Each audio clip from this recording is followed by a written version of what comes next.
So thank you all for joining us for our Hillsboro Chamber Virtual Business Walk for 2020. I want to thank our presenting sponsor, Dick's Auto Group, and I want to introduce Josh and have him say a few words about Dick's Auto Group. Hi everybody, good morning. Welcome to the business sit. First, I'd just like to say proud sponsors. I'm going to get rid of this thing. Proud sponsors for the second year in a row.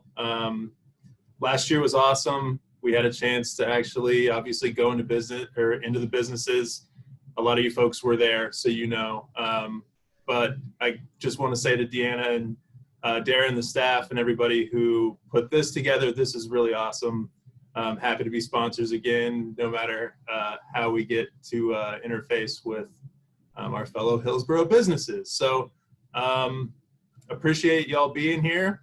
Hope everyone is well. A water bottle in there, bud? Yeah, I do have a water bottle, Craig, thanks. I'm good and hydrated. Anyhow, thanks for being here. I hope this is a lot of fun for everybody, and hopefully I can figure out how this Zoom thing, how I can get everybody on the screen. But thanks.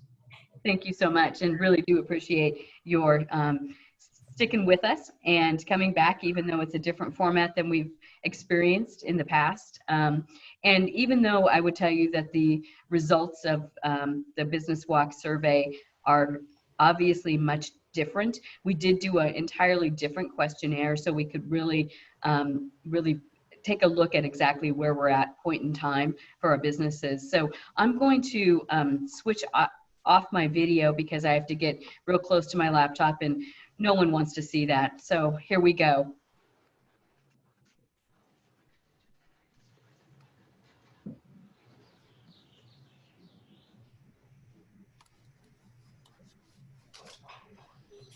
Going dark.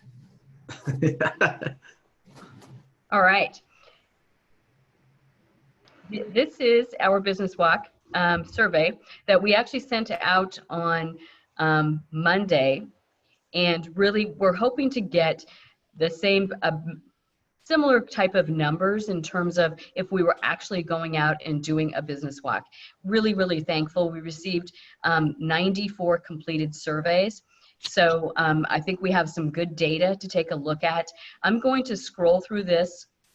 If you have a question along the way, I would just ask that you unmute yourself and just go ahead and stop me. If I'm going too fast through the slides, again, just unmute yourself and say, hey, slow down, Deanna.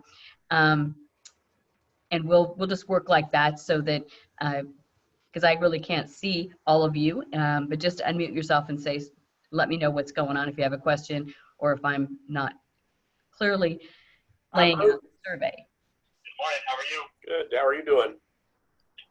Okay, so the first, we ask a couple of obvious questions to begin with that were, name of the company, email address, phone number, those kinds of things. But the question number 4 really gets into the beginning of asking our business members a variety of questions to get a sense of who completed the survey.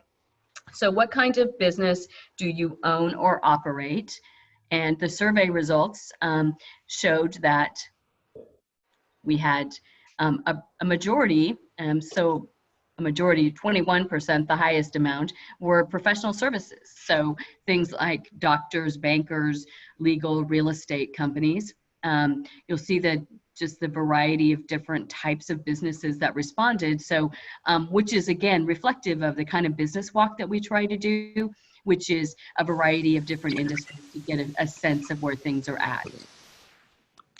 All right, I'm moving forward. And then there were the comments. I'll just show the comments. They're just things like a different type of business, online services. They got a little more specific than we did. And then I think question number 5, are you currently open for business? So this might surprise you, but 72% of our respondents said that they were open for business. Does that surprise anyone? 2 weeks ago it would have. I know. Yeah, that's very true, Josh, that folks are kind of have figured it out, right? How can I do something to keep some revenue coming through the door and not violate any of the executive orders, but yet, yeah, keep my cash register at least ringing, if not humming. How long has your business been in operation? Again, really kind of telling to me. These are, businesses that have been around more than 10 years. So these are veteran businesses. They're not just, have just launched. So the majority were more than 10 years. And my estimation would be probably significantly more than 10 years, almost 55% more than 10 years. And then this just gets to the characterization of the type of business ownership. And 80% of the business respondents to the survey are locally owned. So you're talking folks that, from Hillsboro, probably there might be their only location, but definitely local ownership. We had 46% that were women-owned businesses as well. Do you lease or own your space? The majority, 56%, lease the space. But certainly a good percentage, 32%, that owned their own buildings or their own spaces. Once again, if I'm going too quickly, you just chime in. Question number 9, how many people did your business employ prior to COVID-19?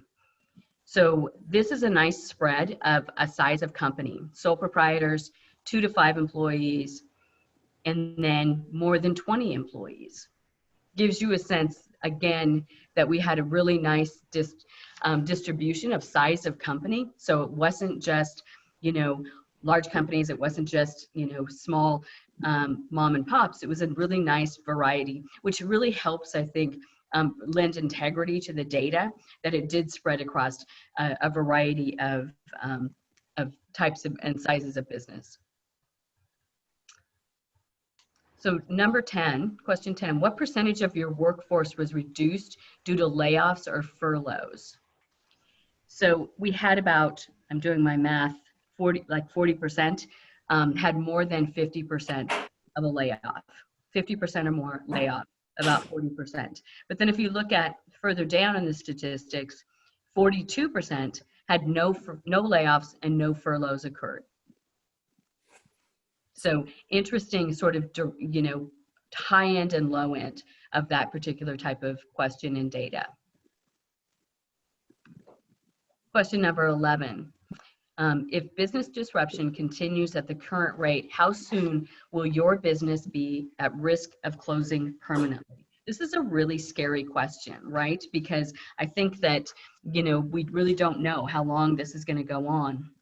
But if you look at the data, 2 months or less, 15% of the respondents would have to close permanently. And so if you do the math, which I did ahead of time because most of the people on the call know that I'm not going to do it in my head right now, is about, so 15 businesses of the 98 businesses that responded, if this goes any longer than 2 months, will close permanently. So just thinking about that in terms of what the business landscape could look like, 15 businesses. I'll let that sink in for a minute. It's a big deal.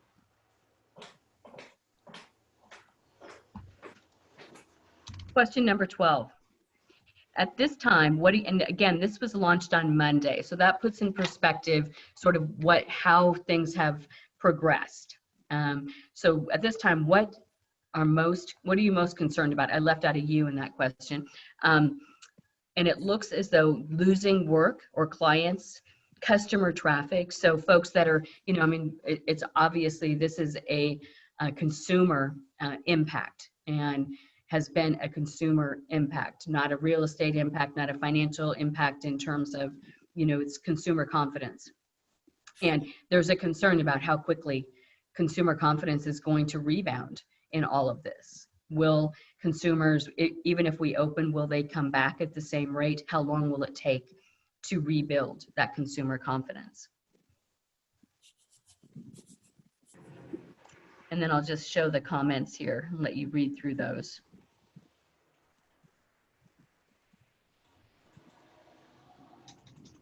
payroll taxes. And this is really, I think, ironic that we're doing this program on May 1st when it's a new month, rent's due again, right? So if you struggled with a rent payment last month, what's that looking like for you as we, have May 1st and then a new, month on the calendar roll around?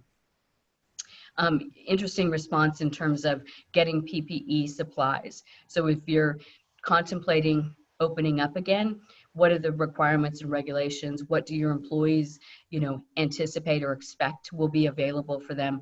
Will you have access to that kind of supplies on an ongoing basis that will allow you to keep moving forward and have, obviously your employees are concerned as well.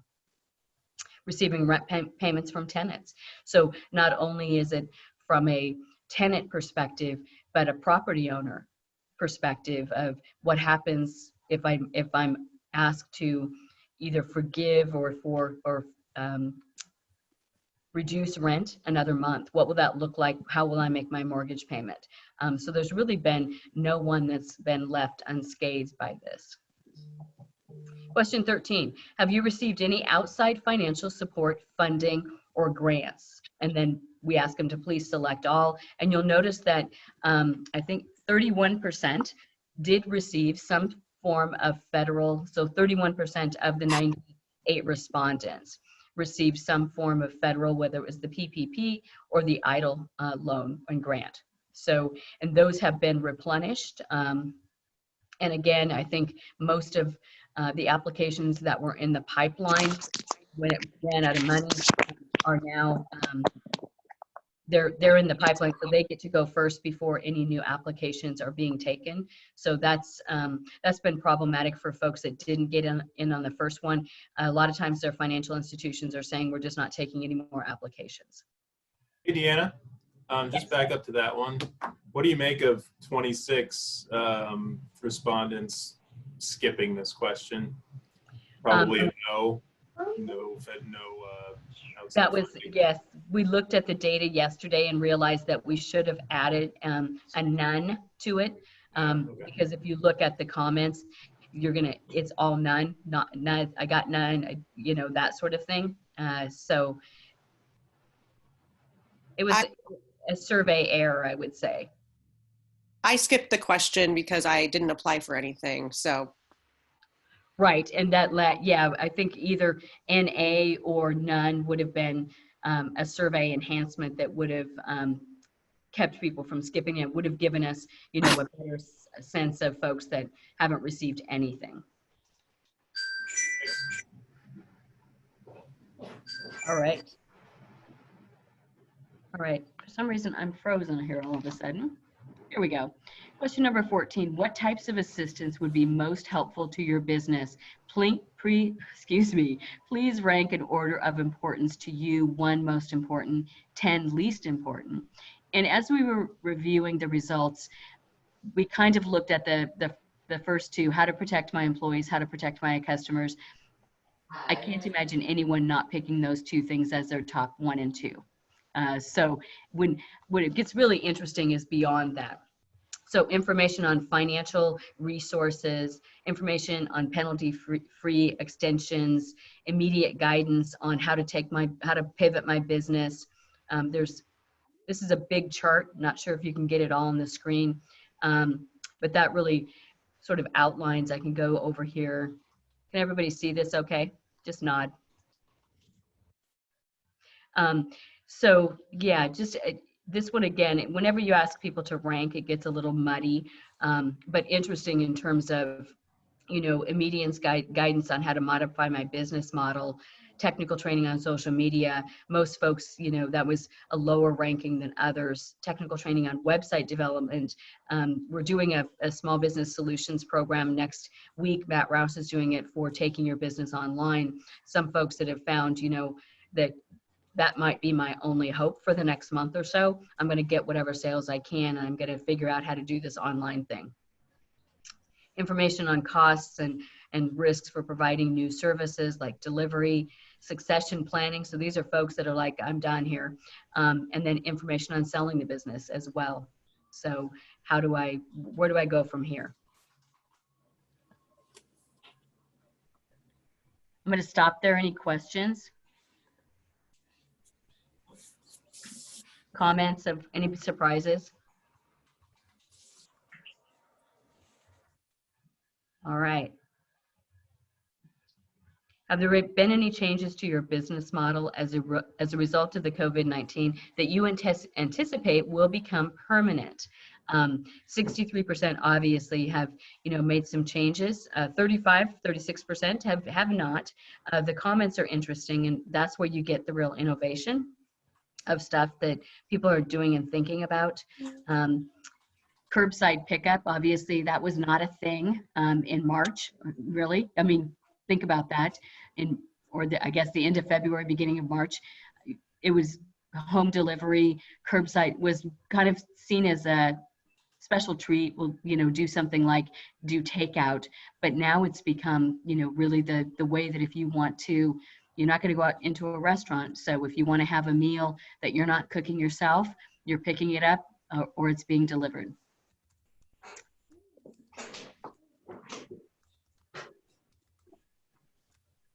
Sorry, this gets a little sticky sometimes, and whoops. I want you to see all the comments. A lot of folks that are doing, whoops.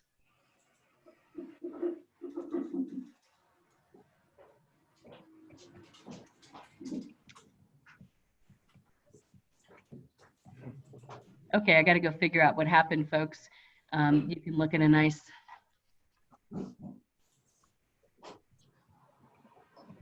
We're having technical difficulties.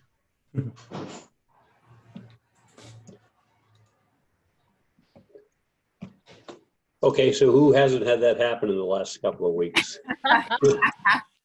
One, I don't know if you guys have been in downtown Hillsboro lately, but they've added signs, street signs for 10-minute curbside pickup in front of like Insomnia and a couple of other restaurants and spots downtown that are doing to-go curbside pickup, which is pretty clever. So as we're innovating and pivoting,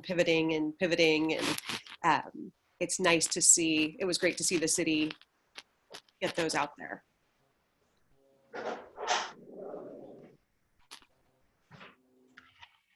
Yeah, it completely kicked me out. So here we go again. Yeah, that's lovely.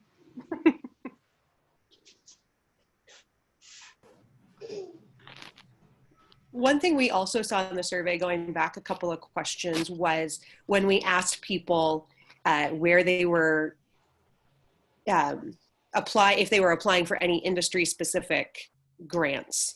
And so that's just something that as you're looking at all the opportunities, make sure you're looking at, are there any specific applications available in your within your industry? So I know, I think Bag and Baggage responded and said there was one for the Portland theater community that they were able to get a bit of money from.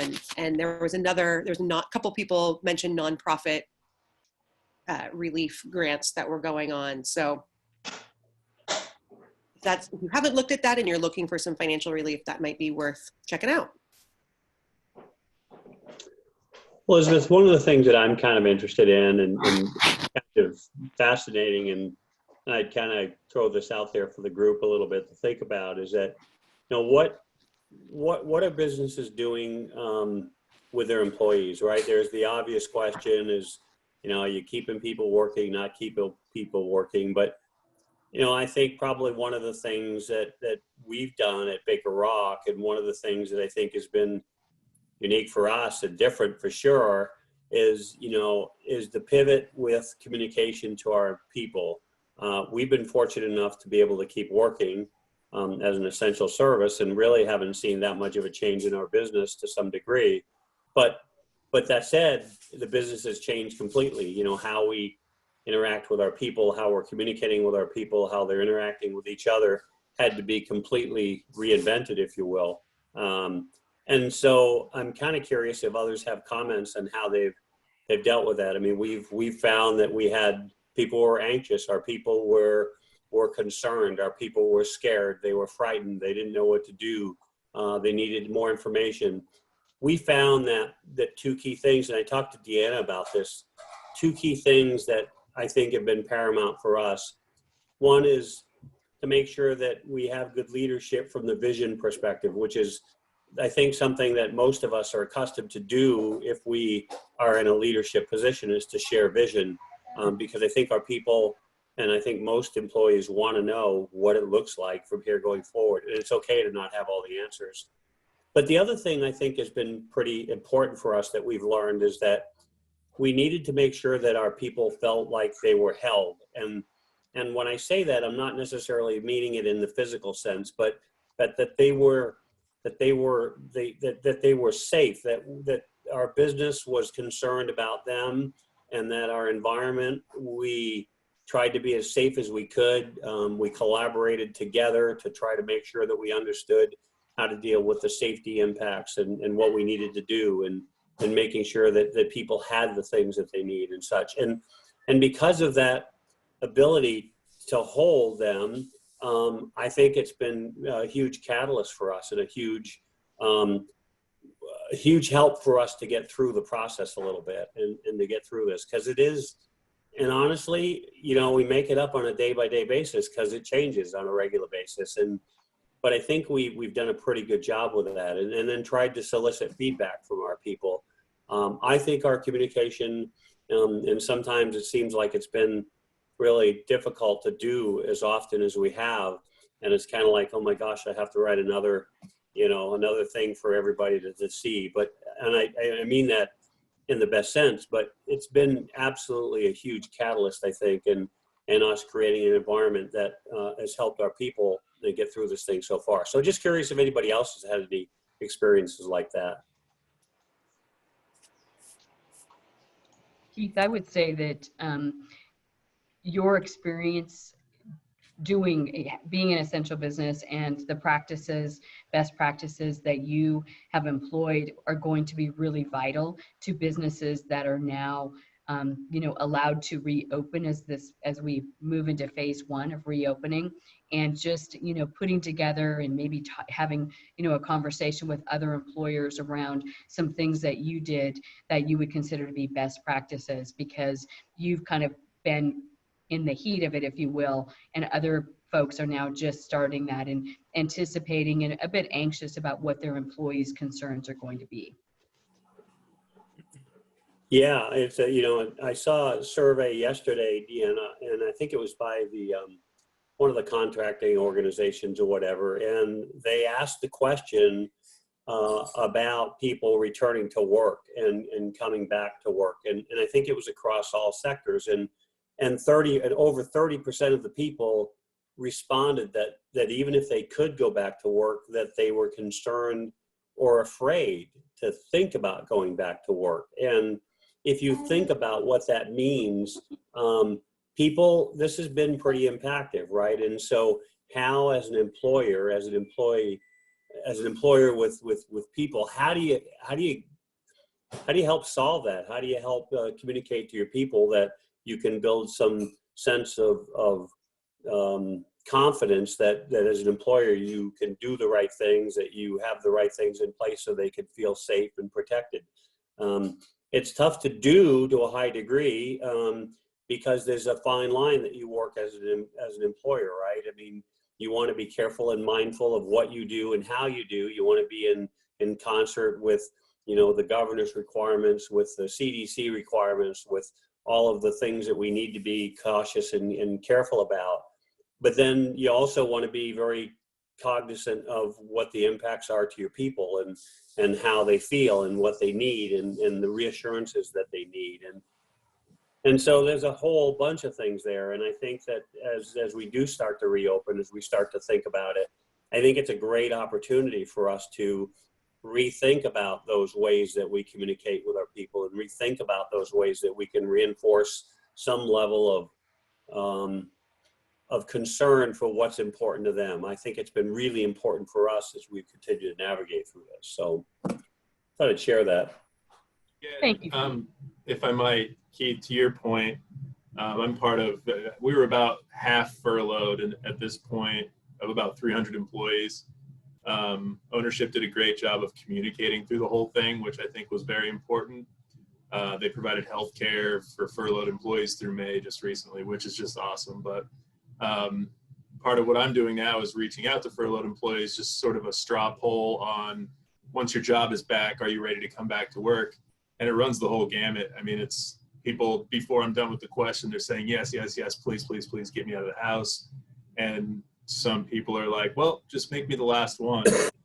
I want to make sure, you know, even though we're doing a great job throughout the auto group of distancing and plexiglass and the showrooms are shut down, folks are still, and so I think being aware of the needs of employees that you'll need once business comes back full force is going to help in the long run.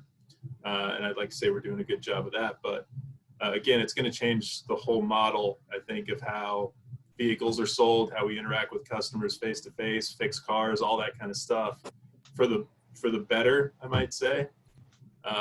It's just an advancement that I think a lot of industries, including this one, needed, which is a kind of a silver lining. But I agree with you on the communication piece, that the folks that are doing that well with their employees, even if it's just a few, are going to come out of this happier when business returns, if and when business returns. Not if, Josh. Not if, when. When. But I think, Josh, to your point, I mean, Dick's Auto Group is another great example of folks that have been ahead of others and in bringing folks back, and can really provide education and information around what to anticipate, because, you know, as employers are starting to have those conversations with employees about returning to work, and there is that sort of high anxiety level, how can you help communicate you know, a confidence in your, you know, the practices that you have put in place, and also an open communication channel with your employees if they feel like something's not being done that should be done. You know, we're all in this together kind of thing, and let's don't make it a gotcha. Let's make it a, you know, let's get it fixed.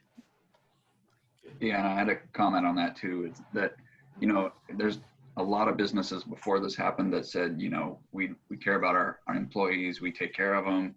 But I think a lot of that was said just to keep employees happy, as opposed to actually really feeling that. You know, and we're a small business. We have, counting part-timers, up to 9 people. And we really have been that way for as long as I've been there. We have, you know, I've been there since 1996, and we've, in that time, other than retirements, we've only had one person leave for another job.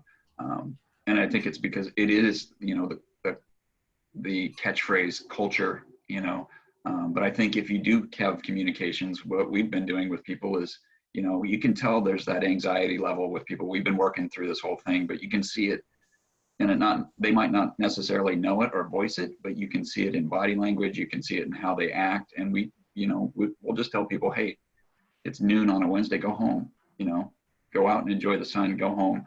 You know, we don't affect pay that way. And I think there's going to be a lot of that. The underlying fear is, I don't know, I think we're past the fear stage. If as a employee, now it's kind of like, this is what we deal with. But I think there's going to need to be a lot more true taking care of your employees, as opposed to saying you care about your employees. It's kind of like legislators saying, you know, we care about small business. Well, that's just talk. I think the successful businesses are going to be the ones that actually do take care of their employees, and the employees will want to come and stay there. So, Brad, I think you an interesting word, culture. And, you know, that is sort of has been the catchphrase of, you know, we all have our own culture. And what will this do to shift culture? Will employees come back and feel a different culture due to just even the social distancing? Have we altered the corporate culture by some of this regulation, requirement, those kinds of things? I would just add, Deanna, you know, as we start to turn the corner here, Brad, I think that was you that spoke there just a minute ago. Still challenged with the screen, with the visual just a little bit, but I think that point couldn't be any better said. I'm not a big follower of his, but Mark Cuban, the owner of the Dallas Mavericks, made a statement here I read in the news the other day, and he said, you know, how companies deal with the pandemic and how companies deal with their employees through this pandemic will really define company culture for years to come. And I think that that's a powerful statement. I will tell you that we have been fortunate at Baker Rock Resources to really not have too much of an impact through this thing so far from our employees and from our work. We've been very fortunate. We decided as a company just in the last week, we actually issued stimulus checks to every one of our employees. We sent $400 to each one of our people that work at Baker Rock Resources. Well, that's not a huge sum of money, but given the fact that we're in the middle of a pandemic, we're no different than any other business. We're watching our P's and Q's. But we did that for a specific reason. We did that because we are fortunate. We do understand that our ability to survive, our ability to thrive as a business depends not only on the community, but it also depends on our employees and our ability and our need to help reset the example as a company and reset how we feel about our employees is paramount to what I was talking about earlier as far as holding your employees. Now, what we did with that is we encouraged our employees to take that $400 and spend that money in the community. Order takeout from the local restaurant, spend it at the local mom and pop. Do the things that help reinforce what helps us to be who we are and what we've been able to do. The reason I'm so kind of key on this is as we start to come out of recovery, I think things that we can do, we can't recover out of this without everybody in our businesses being engaged and being involved. That's how we're going to best be able to come out of this. And the stronger we can become from top to bottom, from the person that, you know, from the entry level position all the way to the president to the CEO, everyone is going to have to be engaged if we want to recover as strong as we can and as quickly as we can. And I think the more we can do to engage our people and our organizations from top down is absolutely key critical going forward. Wise words, Keith. Wise words. Anybody else have a comment they'd like to make?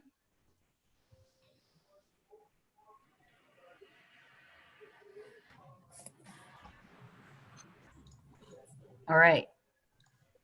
We're going to move to I have my screen back again. See what happens when I have technical difficulties? It engages folks. They don't like the silence, so they chit chat, and we got some really good conversation out of that. It's all planned. Don't think it wasn't. This question is about the chamber programs that you've been taking advantage of or participating in. Wake Up Hillsboro, 63%, but a new program, the Small Business Solutions Series workshop that our Small Business Entrepreneurial Council put together really on the fly of, you know, how do we respond? How do we get information out to our businesses that were asking for information? I really credit our committee members. I'm not sure how many of them are on the call. I know that our chair is Brad Smith and Elizabeth Case, Tyler Giel, Jeremy Murfin, Henry Benitez, who am I missing? Matt Rouse, and if I'm missing any others, chime in. Just really proud of the work that they did and have been doing on the Small Business Solutions Series. We, you know, as you can remember, it was really kind of like one day we're open, the next day we're closed, and panic ensued. Our small businesses that had never had to deal with anything like this, and none of us have, really looking to the chamber for some questions, for some answers. They had a lot of questions, and really just, where do we go from here? How can we get help? A Small Business Solutions Series really has looked at where we're at in a moment in time and developed programs Tuesday, Wednesdays, and Thursdays from 10 to 11 to really address some of those issues, bringing experts in, allowing people to ask questions, and sometimes just to even vent their frustrations, as especially some of the systems that we have all sort of counted on, like the unemployment system came crashing down, and there, you know, folks that had to furlough employees or lay them off, they sent them to a system that wasn't working, and we're still at the point where it's not working well. And then you had the federal system that, you know, the PPP and the EIDL, and we were all thinking this is going to be an answer. This will be you know, our pathway to at least have some payments for rent and things like that.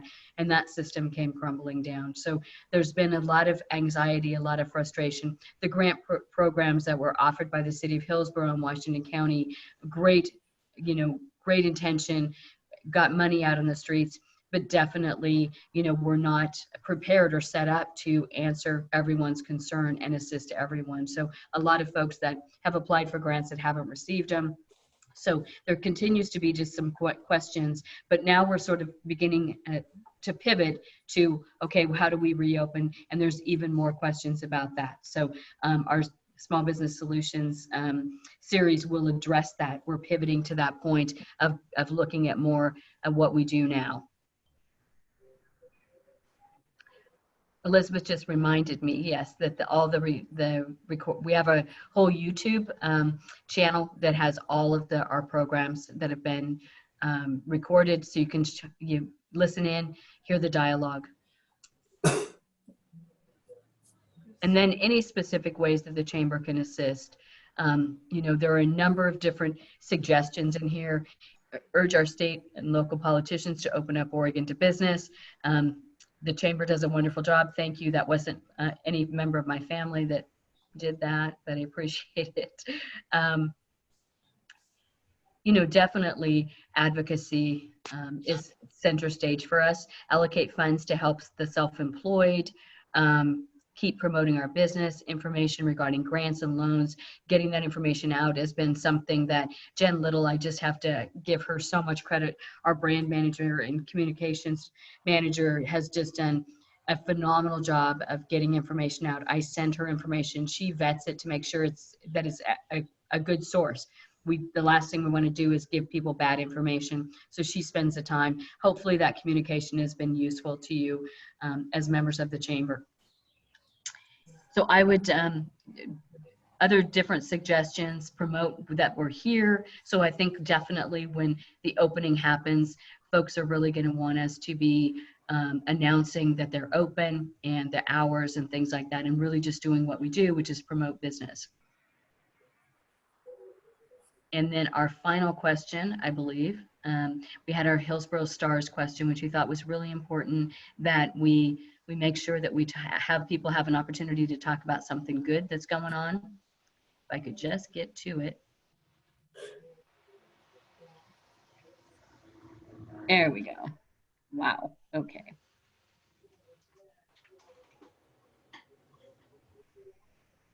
But 32 responses there. We had to resort to virtual meetings. I love that, resort to. It may be the new norm. There may be a lot more virtual meetings. Accommodating social distancing, continue to work from home every day, but instead of seeing patients, it is studying the disease and treatments I can offer through my business and posting information online. So a lot of folks that are doing telehealth, that have pivoted to doing telehealth and hadn't ever thought about that. Dara Schumacher's story. I'm not sure what that story is, but it must be a good one. And then I think our Hillsboro School District staff members have an A+, thinking of the economy. If we didn't have those 2,000 employees right now, none of the 2,000 really had that badly needed spring break this year. They can take vacation time. They have been there for the students. I've heard from some of the schools where they have been sharing lists of their families' businesses so that folks remember to support them during this time of crisis. Shout out to the Banks and Northwest Events for getting the Venetian deal done. That is absolutely cool during the pandemic. So if you hadn't heard, the Venetian has been sold and will be reopened. And then thankful for the Thai House, Coyotes, Schmitza, Nona's, Helvetia Tavern for being there for our rare takeout occasions. So we're gonna make this all public so you can take a look and read all the comments that you'd like. At this point in time, I do want to jump over to and so I'm going to stop sharing again and talk among yourselves, because I think maybe I can do it with. We're going to go and look. We also did this this very same survey. We did it all in Spanish. We really wanted to make sure that we had some diversity in our responses. We had 9, we launched it. It took us a little bit longer to launch. We had to translate the survey. So it didn't launch until Tuesday. And so, and I think, Nancy, are you on the line?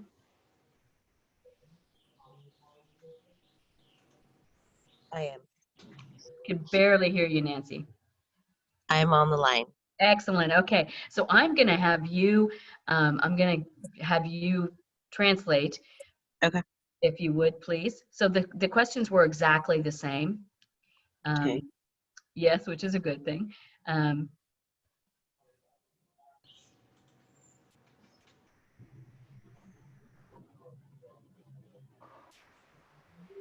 Now, I understand this is a very small sampling. I mean, it's really 9. We are going to continue to keep the survey open so we can get a better response. But the 2 main areas, these were either restaurants or food service, or is Savrosios, is that like retail trade? Is that right, Nancy? Yes. Okay. Those were the 2 prominent respondents. And then I'll just take a look at the comments and you can tell me what else is in there. Okay.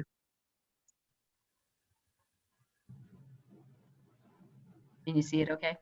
Yeah, so there's food industry, beauty shops, same. The other one is the same thing, just more verbiage to it. I think it's Oops. Technical difficulties. It's always, when you go with live data, you know, it's a little more chaotic.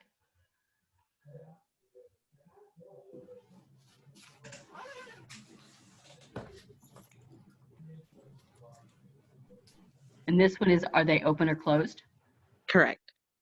So folks, I just want to call your attention to the difference between our other survey and the one done in Spanish, which are obviously filled up mostly by, you know, by folks that are Latinx businesses. You know, 66% of their businesses are closed. And this is how long can they last, right? No, it's how long they've been in business. How long they've been in business. So they're fairly new businesses for the most part. 43% are new businesses, but yet, you know, 3 to 5 years or more, 55%. So yeah, they've been around too.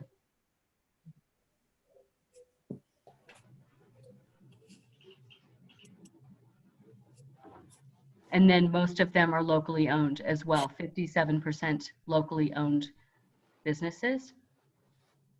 And women owned is pretty high too. Is that right? Okay. And then most of them, 88% are renters or lease their space. And these are really small businesses. So nearly 45% are solopreneurs. But yet 33%, you know, had 2 to 5 employees, 22%, 6 to 10 employees as well.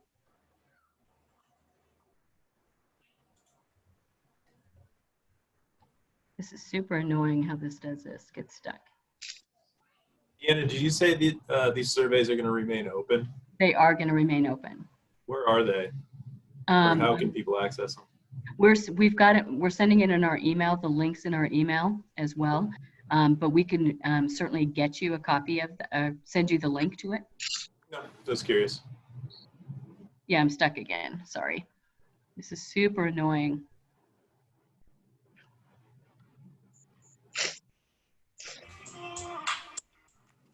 Yeah, I'd play some music too. Keep everybody entertained. Okay, which one are we on now, Nancy? 11. Okay. What is this? Oh, this is the length of time that they will be around, right? Correct. Okay, so 64% of the businesses within, you know, 2 months or less. If this goes on, 2 months or less, right? Right. this is what they need help with. Correct. So it's rent and remind me what, Payment for employees. okay, so payroll. Yeah, payroll. Loss of employees. Okay, you were scrolling fast, but Oh, sorry. I think no, you're good. The first ones obviously were the highlighted ones. You know, the rent piece. And then pérdida de trabajo. Loss of sales and clients was a 77.7%. Wow.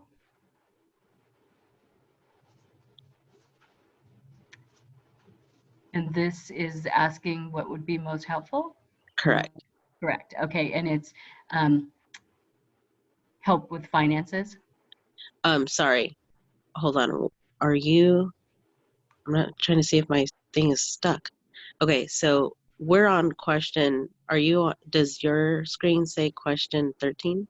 Yes. Weird. Okay, perfect. So that's what type of assistance people receive, whether it was federal subsidies or grants through the city. Got it. And so 14% have received federal, 71% received the City of Hillsboro grant. And I'm looking at the comments. They did not receive any Got type of assistance. That was the none part of the survey I'd Correct. left out. Got it. Okay, 14, is this the, what would be most helpful for them? Correct.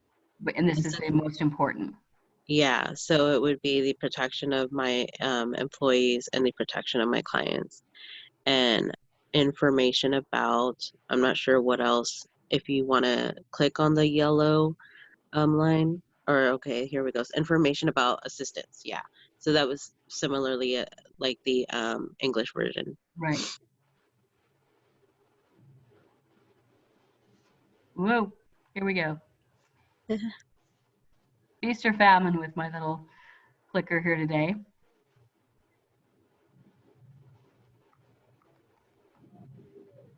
So number 15. I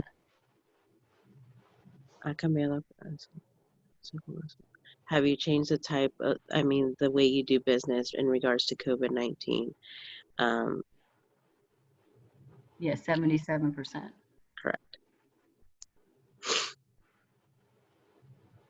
I'm stuck again. This is driving me crazy.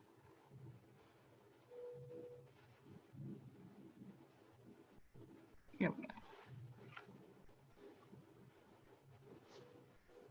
Oh, these are the chamber programs? Correct. Got it. Oh, that's video. And did we put Connectate on here? We didn't. I don't believe I see that. I would think that people would assume that Despierta Hillsboro is connected to. A lot of people know it from that name as well.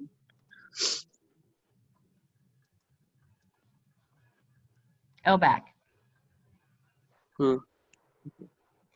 And then this is how we can help. So this I think is really important. Nancy, could you just read a couple of those responses?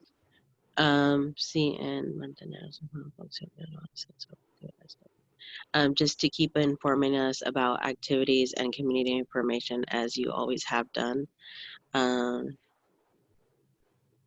I also need support in regards to marketing and technology to be able to use social networks, financial assistance. Excellent. And this is the stars. Yes. So, sí,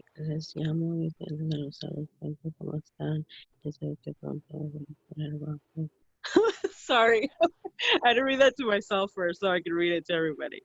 So it says, I've been calling my clients just to make sure about how they're doing, checking in on them as much as I can, and telling them that I can't wait to beautify them as soon as I see them.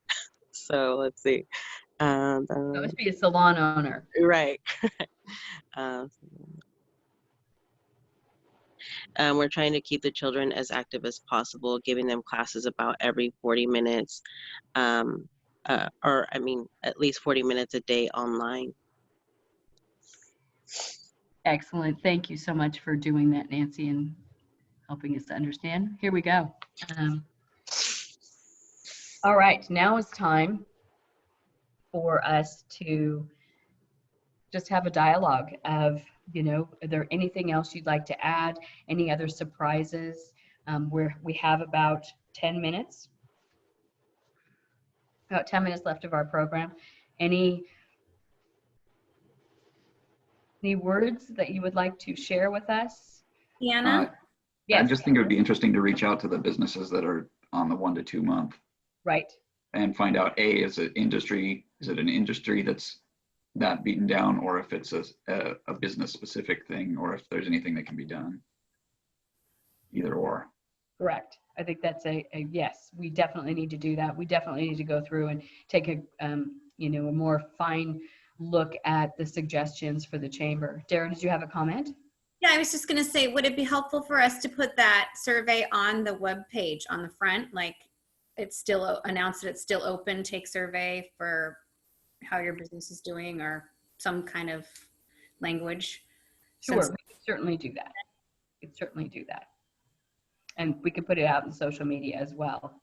This was really an opportunity for us to get a snapshot of, about nearly 100 businesses in terms of where they're at in this really interesting environment. So I think it'd be nice if we do another one that's similar in a month or so, and get a sense now that folks have, I'm guessing we're going to be into phase 1 and what that's going to look like for businesses and challenges that they might have that are unique to being in phase 1 versus, being in an executive order situation. Right. Deanna, one of the things we might consider is try to get an active roster of best practices as we go through recovery. As we enter a period of trying to figure out how to do what we do in a new way, maybe the sharing of ideas from things that different companies and businesses are doing would be helpful to everybody. Great idea. Yes, I think having folks that have been through it and, understand what works, what doesn't work, sharing what didn't work is as important as sharing what did. Excellent. So at this point in time, I would like to call on what would normally be in our business walk, our lunch sponsor, which is Summit Bank. Gabe Wells is here. And so are we going to be passing around box lunches? How do we want to do this, Gabe? We can, in good spirit and memory, pass around box lunches and professional appropriate beverages for everyone at this time of day. So thanks for inviting me on, Deanna, and thanks for getting creative and getting the business walk done in the way you guys did it. I still think is good information for all of us to hear from our businesses, especially with the Hillsboro Chamber, the really true small businesses that don't get represented a lot of times. So it's really interesting and helpful to hear the comments and feedback from everyone. My name's Gabe Wells. I'm a business client advisor, vice president at Summit Bank. We're excited and happy to be a supporter of the Hillsboro Chamber and the Business Walk. We are a commercial bank, a community bank. We are headquartered in Eugene, Oregon. We serve Oregonians with offices in Eugene, Bend, and Portland. We serve the whole Portland metro area, including Hillsboro. And we've been around since 2004, and we've got about 90 employees, and we're about 550 million in size. But that means we are big enough to take care of pretty much every locally held business in the state. We're focused on the small businesses. We're focused on those businesses that are doing under 25 million a year in revenue.